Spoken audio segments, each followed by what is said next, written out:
So I've been approached with a very interesting theory on the Jodi Huisentruit case. Mm-hmm.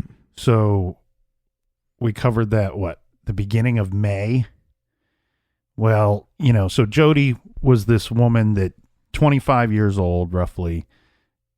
All indications was that she was abducted just outside of her apartment in the early morning hours back in 1995. So this person that approached me with this theory says, hey, look, this is not just a theory. It's also something that I have some firsthand knowledge about.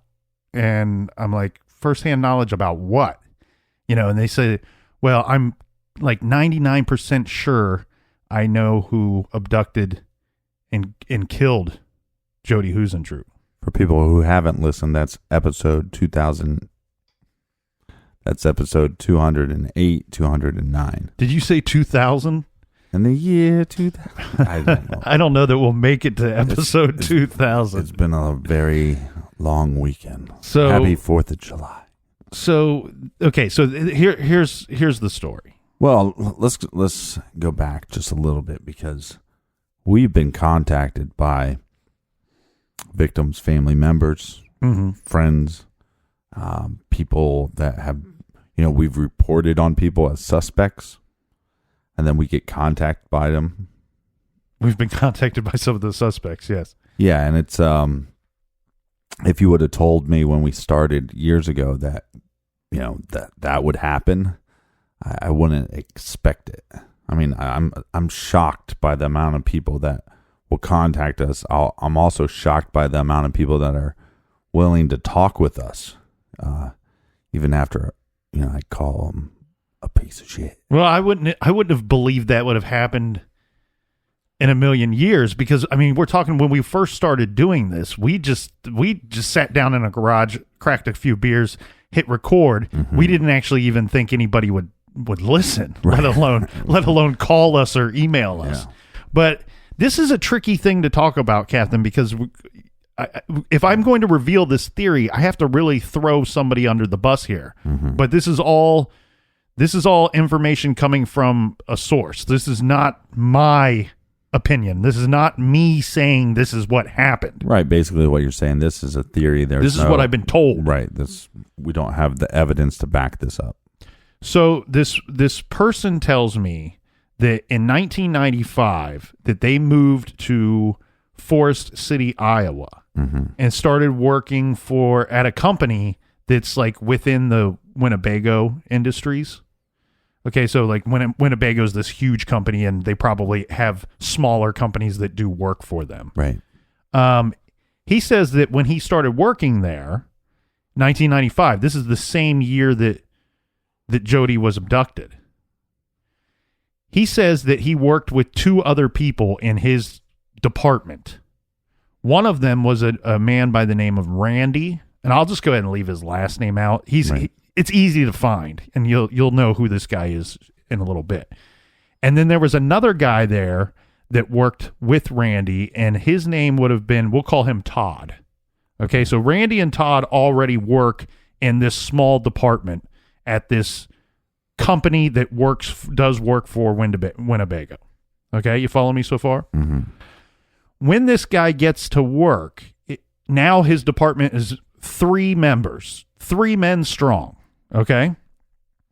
Anyway, he says Randy was his manager and had trained him on his job. Mm-hmm. And Randy lived in Mason City, which is about 45 minutes from Forest City. So remember, Jodi lived in Mason City. Mm-hmm. And this person went on to tell me that Randy lived, quote, very close to Jodi's apartment. That, in fact, Randy lived on Kentucky Avenue, which is the same street as the Key Apartments where Jodi lived. Now, immediately when he's telling me this story, I already knew who this Randy guy is that he's talking about. Now, Randy is the guy that was driving past the Key Apartments on his way into work that morning when he said that he saw a light-colored van, possibly white, with its flashers on. So all these years, that's been a suspicious vehicle, let's say, right? In this case. The problem with that statement, according to this person, to this source that I spoke to, he says that in Randy's statement that he gave to police and gave to the media, he says that I saw this van on my way into work that day. This individual said Randy was not at work that day. The other guy that he worked with was not at work that day either. So these two individuals were absent from work. They were both supposed to be there, but they didn't show up to work. He remembers this specifically because he said, look, I was pissed off. We have 3 men in our department. I'm the only one that showed up that day. I worked my ass off that day. And he didn't know much about Jodi Huisentruit. And this is where it's going to get a little thicker here. He says that that's what she said. He had overheard Randy and Todd discussing a woman named Jodi many times. And he said that they joked and laughed about harassing her. Remember, there was some rumor that she might have been stalked, that she had a stalker. Right. He said that they joked about following her when she would go out jogging, and that they would put notes and flowers on her doorstep. And he didn't put two and two together. He didn't know, even though Jodi was this kind of famous person because she was on the news, she was a news anchor. He didn't know, he didn't put it two and two together that Jodi that they were talking about at work was the news anchor. All he knew, because he started working with these guys about 2 or 3 months before she was abducted. Right. And he had just moved to the area himself. He was not from Iowa. So when he gets there, he hears the two guys that he works with talking about harassing this young woman named Jodi. And all he can remember is it's Jodi, and she has what he said was a funny last name. He didn't, at the time, didn't recall what the last name was. So he says about a day after the abduction, this is all over the news. So the day of the abduction, the two guys that he works with don't show up. They don't show up, and they were supposed to be at work. Right. So then the following day, 1, they're supposed to be there, and 2, we have Randy who's on camera saying, look, I saw this vehicle on my way into work. And he didn't go to work that day. Right. Which is weird because he's putting himself at the crime scene. Right. Not only at the crime scene, but roughly about the time that we believe the abduction took place. Right. So he says, I said, I need a little more information. This sounds interesting. I don't know why the guy would say he was on his way to work and never show up to work. I said, but the harassing a person named Jodi, interesting. He says, okay, so Randy and Todd, they would carpool to work together. So I'm assuming Todd lived somewhere near Jodi as well. Mind you, this is a 45-minute drive to and from where they work in Forest City. So he says this Todd guy owned it was either a dark brown or black pickup truck, which is also strange because one of the vehicles that was rumored to have been following her when she was jogging was a black or a dark colored pickup truck. And he said the way that this worked would be, some days Randy would drive the two in his car, and other days this Todd guy would drive in and they would show up in his truck. He thought, from what he had overheard them talking about at work, he thought that they were stalking or harassing, their words I think were harassing, this girl after work. That they would go home and they would follow her in the truck, or she would be gone. And he states that he believes that they knew her schedule somewhat because they were leaving notes and flowers and things at her doorstep. And he believes that they were leaving these at times when they knew they would not be spotted by her, that she wasn't home. Right. And they could just go drop these things off.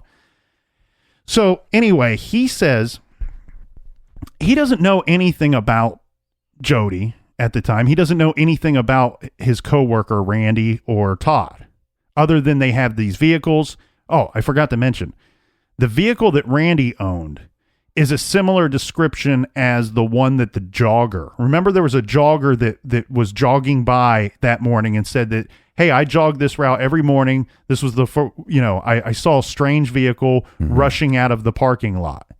And I believe I think the jogger described it like a blue small car, like blue 4-door maybe. Mm-hmm.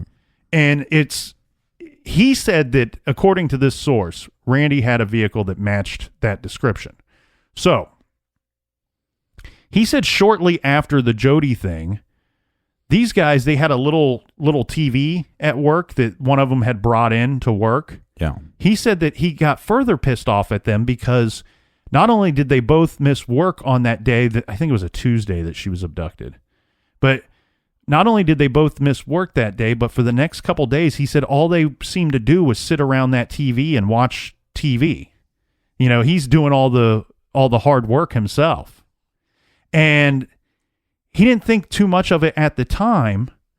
He didn't know that Randy had given an interview, that Randy had spoke to the media or to the police department. He didn't have any idea that Randy could be connected to this Jodi case, either as a suspect or just an eyewitness who saw a light-colored van.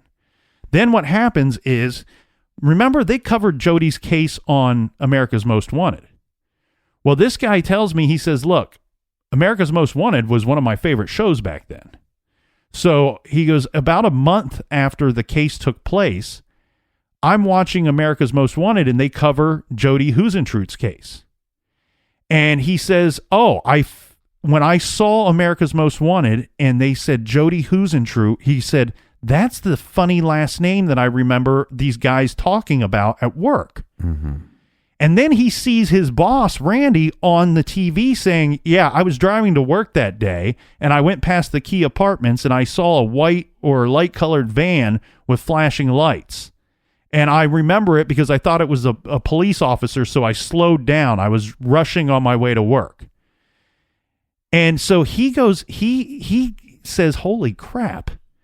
First of all, he checks out the date and he goes, first of all, Randy was not at work that day, number one. Number two, he goes up to him and he goes, you were on TV? I saw you on America's Most Wanted last night. Right. Why didn't you tell me that you were going to be on? He considered this guy to be like a work friend. They weren't, best friends or anything like that, but you have your work friends that you shoot the shit with and stuff like that. And he goes, man, that's like my favorite show. I see you on there, but I have a bit of a problem with seeing you on there. You didn't go to work that day. And where was Todd? Todd didn't go to work that day either. Now, by the time that this individual had confronted Randy about being on America's Most Wanted, this Todd guy had already quit working there. Mind you, this is weeks or a month after the actual abduction. Right. So Todd no longer worked there. He said that, and now this is according to him, that Randy in kind of a roundabout way threatened him. Not so much about... Threatened this eyewitness, or the guy that's telling you this story. Correct. He kind of said something about... It sounds like... It sounds like the two... Just say it. Okay, it sounds like the two of them smoked pot together from time to time. Okay, nothing wrong with that. So he said that when he got the threat from Randy, Randy implied that the threat pertained to their pot smoking. If you tell anybody what you know about, if I find out you've told anybody. And he said the way that Randy worded it to him made it sound like he was talking about the marijuana. But he inside felt that Randy, knows that I know that he's lying about this Jodi thing, that he might have had something to do with it. Mm-hmm. And this is his roundabout, not so obvious way of threatening my life if I snitch on him for what I know about him not being at work. Right. And there's no explanation on why he's not at work. He's not given an explanation. No. Mm-hmm. So he told me that the way that this went down, he was terrified of Randy and this other guy, even though this other guy didn't work there anymore. He was terrified of these guys. So was he terrified before? No, he was kind of now. He was kind of friends with Randy right before. And it was until he saw Randy on America's Most Wanted that they were no longer friends. That he's like, holy crap, this guy might have done something here. Right. And him and Todd might have done it together.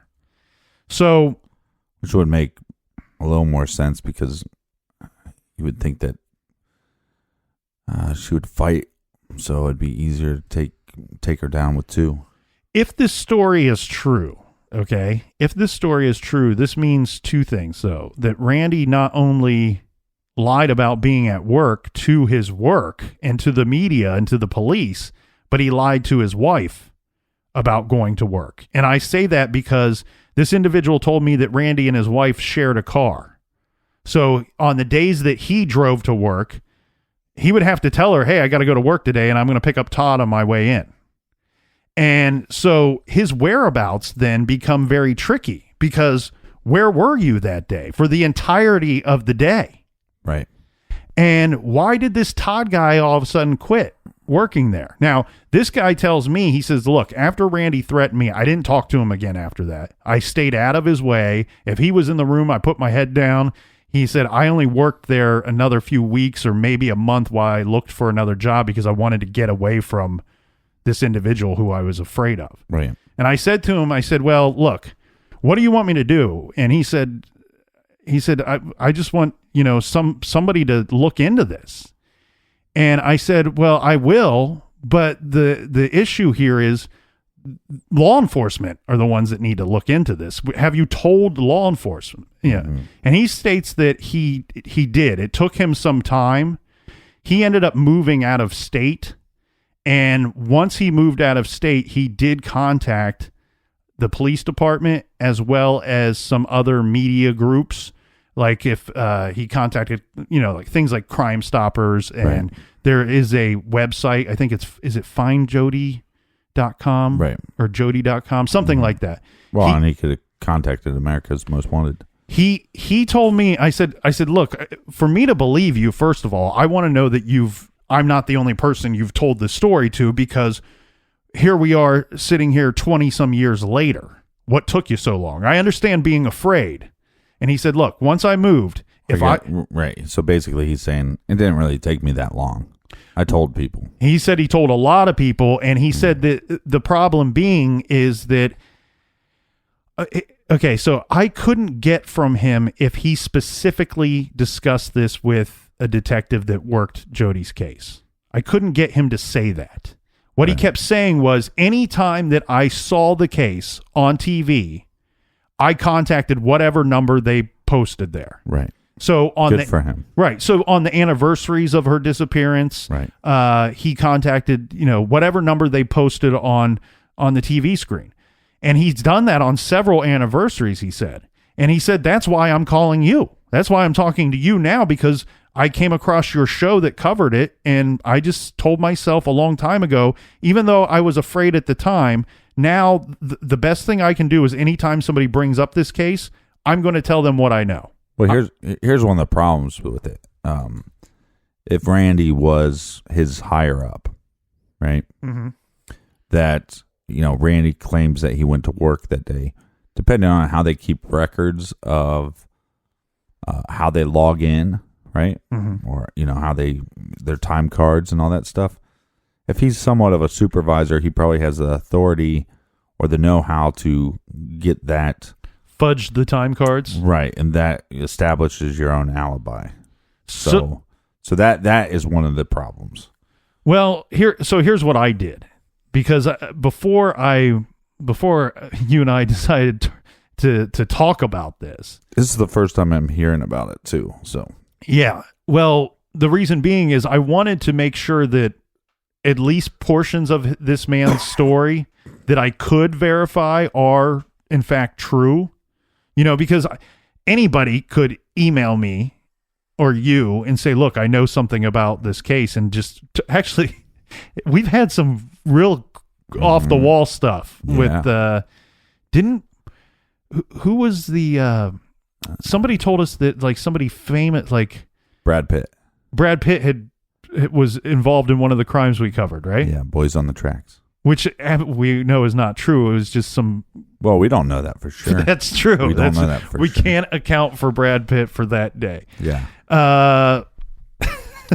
That's no, but that's you know, and then hopefully we get to share some more because some of the stuff that has been presented to us is normally interesting stuff. For the most part, it's not Captain McCrazy, right? It's normally like there is something there, and sometimes they just know something that sometimes they're adamant that you need to hear one piece of evidence, right? And then sometimes they'll tell you like it's this big aha moment, and you think, yeah, I kind of read that somewhere too. So chances are law enforcement knows whatever you're trying to tell me. I would say that this, to me, out of all the things that I presented, like you said, like most people when they talk to us or tell us a theory or some information that they know on a case, you're expecting this big aha moment, right? And it never really comes. It never really happens. So nobody's ever handed us a smoking gun per se. Right. We'd love to solve a case. And we'd love to been a part of just like bringing a case to light to the point where it gets people talking and it gets solved, even if we're not directly responsible. Well, I like that this has been, according to him, it's been reported multiple times. So I felt fine throwing it out there. He did say that at one point, this was a theory that was discussed on the Find Jodi website. Right. And he contacted them. So that's why it was a topic of discussion on there. Right. Now, he's not outwardly telling me that these two individuals did it, but he's saying that if he had to pick somebody, it would be these two because neither of them were at work that day where they said they were going to be. And then Randy injects himself into the investigation, into the case. Yeah. So just to play devil's advocate, though, this guy's dates might be wrong on when Randy was at work and when he wasn't at work. I agree. So that's one point of playing devil's advocate. The other thing, too, is that you work with a guy for a short amount of time. It seems like on some level you have a fallout, and now you're coming out and saying, hey, this is kind of suspicious. So, I mean, you got to take all this information with a grain of salt. But it'd be interesting if there was a way to find records for these two individuals if they never made it to work. Why? Well, and I want to tell you, Captain, I did do my due diligence because here's the. I hope you cleaned up after. Here's the first thing that I do. When this individual gave me this information, one, I need to figure out he is in fact who he says he is, right? Rather than just going, oh, you're Tom from Texas? Okay, Tom from Texas, I believe everything you told me. I make them Skype and then make them take their shirt off just in case they're wearing a wire. Well, here's what I can tell you regarding the information that he gave us and what we just covered. I did do some checking. This guy is who he says he is. Mm-hmm. And I was able to verify that this individual that gave me this information and this Randy individual both worked for that company that he said, the name of the company that he gave me. Mm-hmm. I was able to verify that they both worked there during the June month of 1995. Mm-hmm. So some of his story checks out. What stuff I'm able to check out from my seat here in the garage, that portion of the stuff checks out. Very curious to see if somebody could get a hold of the time cards, punch cards, or if it was a computer system. Right, or maybe Randy's wife is not his wife anymore. Maybe it's an ex-wife. Maybe she knows something. Well, this is just another example of keeping a case in the spotlight, I think. And Jodi's case is a very kind of famous case in the whole state of Iowa. Right. And it's one that I don't think is going to go away from the spotlight. I think it will always be, like I said, it's one of those cases in Iowa where everyone in Iowa has heard of this case. Everyone has a theory or speculation, some thoughts on this case. And it was just interesting to think about this one from a different perspective. Mm-hmm. I think the connection is weird and interesting. This individual that claims to have seen something, this whole time have we been looking for the wrong vehicle? Yeah, I wonder why they thought it was so funny to harass her, like, or how that even started. Look, I will say this: this individual that told me the story, I believe this story that he told me because, like I said, I was able to verify some of it. But what I can't verify is there a chance they were talking about a different woman? You know what I mean? Like, chances are probably not. They're from the same town, right? You know what I mean? She's a young, attractive female. But what I'm saying is, I just wonder.